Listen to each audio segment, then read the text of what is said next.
जब जब हम सऊदी अरब पर अपना दिल मानकर भरोसा करना शुरू करते हैं तब तब ऐसे सबूत सामने आते हैं जिससे दिल फट जाता है।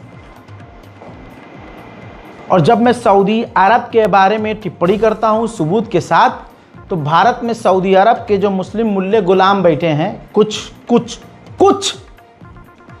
उनका दिल फटने लगता रे, इसने हमारे आका का कैसे पोल खोल दिया। क्योंकि उन लोगों को कुछ चंद इमाम जो है मौलाना टाइप, उनको जो है, बल्कि मौलाना ही है, उनको सऊदी अरब जो है देता है। आप पता कर लीजिएगा, ये चल रहा है, चलता है हमेशा से। तो इसलिए कुछ हैं जो सऊदी अरब की इमेज हमेशा धोते रहते हैं, गंदी इमेज।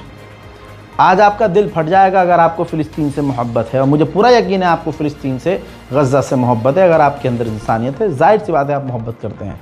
लेकिन बड़ी दुख की बात यह है, खुलासा ये हुआ है कि सऊदी अरब अपने शिप से इज़राइल को हथियार दे रहा था। भांडा कब फूटा? जब इटली के समुद्री इलाके से ये सऊदी अरब का जहाज़, समुद्री जहाज़ गुजर रहा था और वहाँ डॉक करने के लिए रुका, यानी ठहरने के लिए वहाँ उस इटली के पोर्ट पर पहुँचा। तो इटली के डॉक वर्कर ने रोक दिया कि भाई नहीं, हम तो आपके इस हथियार से भरे हुए जहाज़ जो इज़राइल की तरफ जा रहा है, हम इसे यहाँ नहीं रुकने देंगे। देखिए, जब कोई समुद्री जहाज़ में सामान रखकर कहीं से कहीं भेजा जाता है और वो किसी पोर्ट पर रुकता है, तो कागज़ात होते हैं उसके, उन कागज़ात पर सब चीज़ें लिखी होती हैं। जो वर्कर्स चेक करते हैं, अथॉरिटीज़ चेक करती हैं, हाँ जी क्यों रुकना है आपको, अच्छा आपके जहाज़ में ये हथियार है, ये हथियार है, ये चीज़ है, कहाँ से आ रहा है जहाज़, अच्छा सऊदी अरब से आ रहा है, जागा इज़राइल जा रहा है। तो सारी जानकारी इस प्रकार से होती है।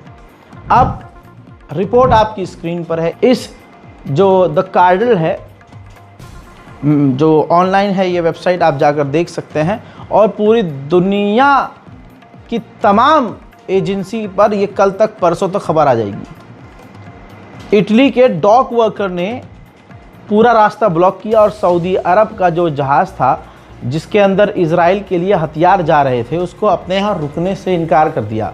अब जब ये मिडिल ईस्ट में आग की तरह खबर फैली, तो ये रहा अगला अपडेट। ये प्रूफ देख लीजिए, सऊदी अरब ने फ़ौरन डिनाई कर दिया कि नहीं ऐसा कुछ है ही नहीं, हम हथियार भेज नहीं, हम कोई हथियार नहीं भेज रहे। अब वो हथियार भेज रहा होगा तो बताइए सऊदी अरब मानेगा कि हाँ हम भेज रहे थे हथियार? तो देखिए, इसलिए कह रहे हैं, ऐसे थोड़ा ही भर भर कर अमेरिका, डोनाल्ड ट्रम्प जो है सऊदी अरब को हथियार दे रहा है, ऐसे ही थोड़ी ना। सबसे खतरनाक air defence system F-35 fighter jet Saudi अरब को दे रहा है। क्यों दे रहा है भाई? सऊदी अरब ने दिल जीता हुआ है इजराइल और अमेरिका का भाई, ये है सऊदी अरब। और कुछ कह दो तो यार आप हमारा मक्का मदीना, तुम्हारे बाप का है मक्का मदीना? मैं भी मुसलमान हूं, मेरा भी है, मोहम्मद के शहर में, हाँ ये सब हमने भी सुना है, वही मोहम्मद का शहर है। लेकिन उस मोहम्मद के शहर को गंदा कौन कर रहा है?